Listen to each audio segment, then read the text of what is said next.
Bonjour et bienvenue à ce 39e cours d'initiation à la programmation Arduino pour débutants et débutantes. Aujourd'hui, nous allons faire un pas de plus vers l'avant en commençant ce chapitre sur les tableaux bidimensionnels, communément appelés tableaux 2D. Au cours de cette leçon, on va apprendre ce qu'est un tableau à 2 dimensions, comment le déclarer, comment l'initialiser et comment accéder aux éléments contenus dans sa collection. Les tableaux à 2 dimensions représentent souvent des tableaux de valeurs constitués d'informations disposées en ligne et en colonnes. Les principales caractéristiques des tableaux bidimensionnels sont, premièrement, pour identifier un élément de tableau particulier, nous devons spécifier 2 indices. Par convention, le premier indice identifie la ligne de l'élément et le second indice identifie la colonne de l'élément. Les tableaux qui nécessitent 2 indices pour identifier un élément particulier sont appelés tableaux bidimensionnels ou tableaux 2D. Les tableaux à 2 dimensions ou plus sont appelés tableaux multidimensionnels et peuvent avoir plus de 2 dimensions. J'illustre ici un tableau bidimensionnel nommé data. Le tableau contient 4 lignes et 4 colonnes. Il s'agit donc d'un tableau 4 par 4. Chaque élément du tableau data est identifié par un nom d'élément, écrit sous cette forme. Ici, j'illustre comment déclarer et initialiser un tableau bidimensionnel, de type char, de taille 4 par 4, nommé data. Je m'excuse, mais j'ai un peu de difficulté avec ce concept. D'accord, je vais tenter une autre approche. Regarde tout simplement cet immeuble à logement. Il est situé au 1620 rue des Débrouillards. Je vais l'appeler data. Il a 4 étages et 4 logements par étage, donc 16 logements. Le premier indice indique le nombre d'étages. Le deuxième indice indique le nombre de logements par étage. Si je t'envoie livrer un colis à l'appartement 23, Je vais aller au 2e étage, à l'appartement 3. c'est pareil pour un tableau. Tu n'as qu'à remplacer l'indice étage par l'indice ligne ou rangée et l'indice de l'appartement par l'indice colonne. Comme pour notre immeuble à 16 logements pouvant contenir 16 locataires, ce tableau contient 16 cases pouvant contenir un élément par case. Comme il est de type char, ce pourrait être le nom de chaque locataire. Le numéro de la ligne et de la colonne correspond à l'adresse de chaque case. Notez que les noms des éléments de la ligne 0 ont tous le premier indice, 0. Que les noms des éléments de la colonne 3 ont tous le deuxième indice, 3. Et qu'un tableau 2D peut être initialisé dans sa déclaration, un peu comme un tableau unidimensionnel.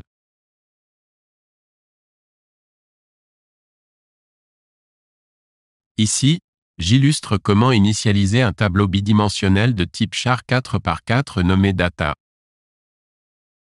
Les valeurs, ou si tu préfères, les éléments sont regroupés par ligne et entre accolades. Chaque élément est contenu entre une paire de doubles guillemets. Chaque groupe d'accolades représente une ligne d'éléments et est séparé par une virgule. Chaque élément séparé par une virgule représente une colonne. Lors de l'initialisation d'un tableau à 2 dimensions, on commence par une accolade ouverte, suivie du premier groupe d'éléments, contenu dans une première paire d'accolades représentant la ligne 0. Chaque groupe représentant une ligne est séparé par une virgule. Lorsque toutes les lignes ont été initialisées, on termine l'initialisation du tableau avec une accolade fermée, suivie d'un point-virgule pour marquer la fin de l'instruction.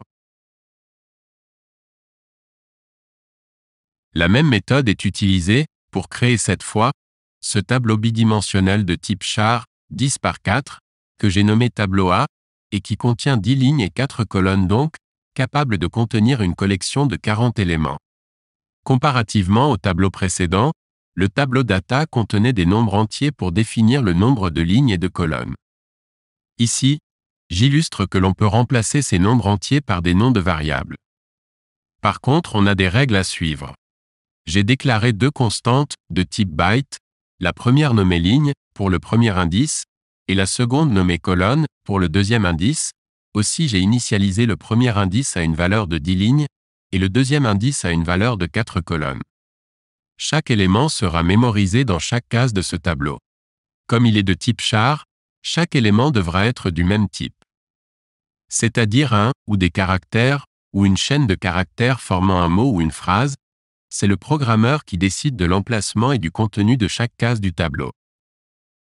Pour résumer, il est important de retenir que pour les tableaux contenant un caractère ou des chaînes de caractères, chaque élément doit être placé entre une paire de doubles guillemets et séparé par une virgule. Que tous les éléments d'une même ligne doivent être contenus entre une paire d'accolades, aussi, que chaque ligne se termine par une virgule. Maintenant que nous savons comment créer et initialiser un tableau à 2 dimensions, allons dans le simulateur pour mieux comprendre comment accéder à chaque élément d'un tableau. Pour ce faire, j'ai réalisé ce simple montage. Il s'agit d'un afficheur LCD I2C relié à une carte Arduino Uno et de 3 boutons poussoirs. Les 2 premiers boutons contrôlent chacun une boucle d'incrémentation. Le premier incrémente de 1 la valeur de l'indice « ligne » à chaque fois qu'il est pressé, le second pour l'indice « colonne ».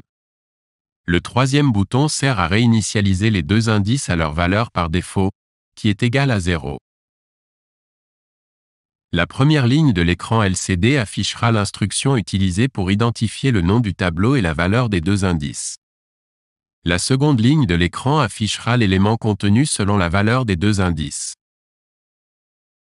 Le tableau ci-joint correspond au tableau déclaré dans ce projet. Il surlignera l'élément sélectionné à chaque changement de la valeur d'un des indices, lorsque l'un des boutons sera pressé.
Comme on a l'habitude de le faire, chaque ligne d'instruction est assez bien expliquée grâce aux détails sous forme de commentaires dans l'environnement de développement.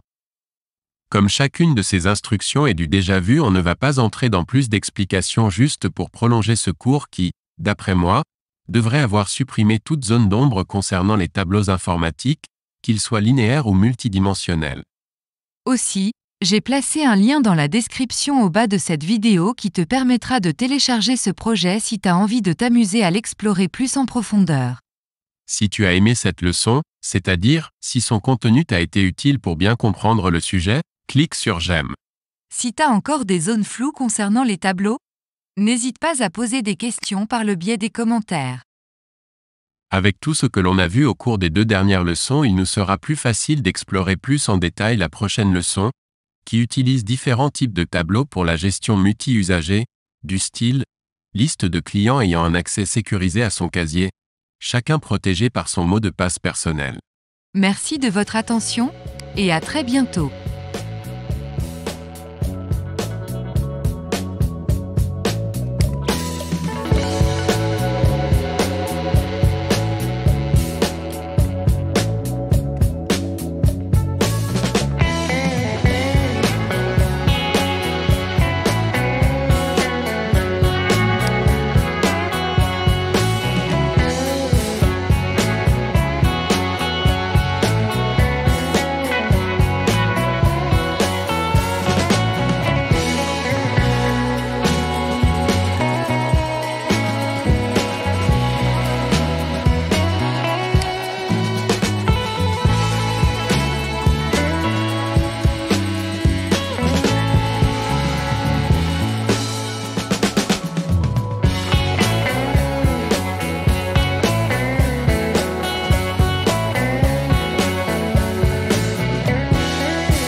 Easy Weekend Project.